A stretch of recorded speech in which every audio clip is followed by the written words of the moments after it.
So in The Martian, you have these characters, Vincent Kapoor, you have Commander Lewis, you have Johansson. All of these are people who come from traditionally marginalized communities. Was that intentional on your part? Well, Johansson's just a white woman. Well, so she's a woman. Oh, is what I I'm see. saying, Okay, yes. got it. Whereas got it. compared when you look at Mission Control in 1955, 1960s, That's it was true. all Fair just young white men.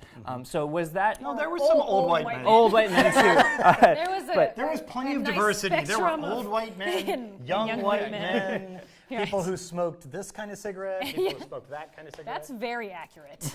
So I guess my question about that is, though, for you is, was that a conscious decision on your part to include them in the books, or how did they come into being even? Yeah. A lot of it was based on just the realities of NASA's demographics. It really is very diverse. The astronauts are actually 50-50 men and women now. They do that on purpose. Yeah, and in the science fields in America, there's a lot of South Asians and East Asians in the sciences. Yes.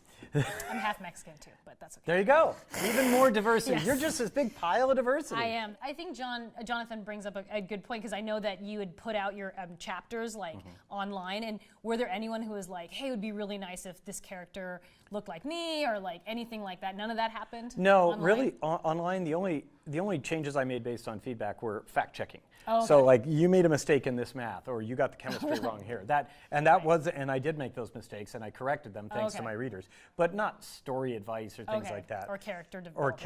Or character ethnicities or anything like that. So that was all you. That was all me. Okay.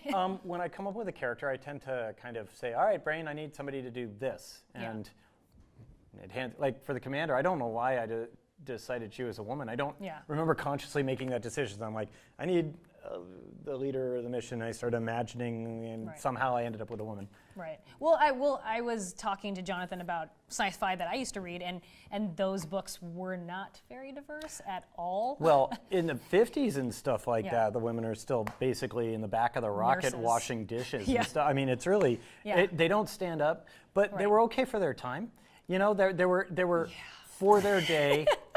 Well, if you read something like, actually Heinlein was a lot more progressive than people think. We were just talking about that. Yeah, I mean, He's he got a into complicated figure. He got into his weird, dirty old man phase in the early 80s, but before that, like, you know, in Starship Troopers, like the entire Space Navy was all women. Right. And also Tunnel in the Sky, which he wrote, was his like third. It's your favorite book I read. It's one of my favorite books.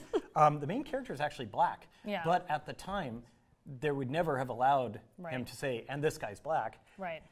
So he puts in clues and hints in the book that the main character is black, but doesn't do it outright, so the publisher wouldn't know. Yeah, no, and I do want to say that it is good. It was progressive at the time, but I think we also...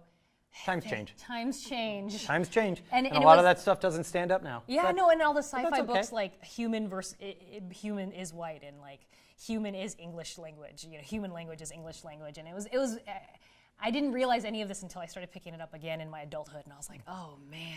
Well, I was like, Thomas Jefferson had slaves, but he wrote the Declaration no, of I know. Independence. It's like it's all very you got to grade on a curve. You do.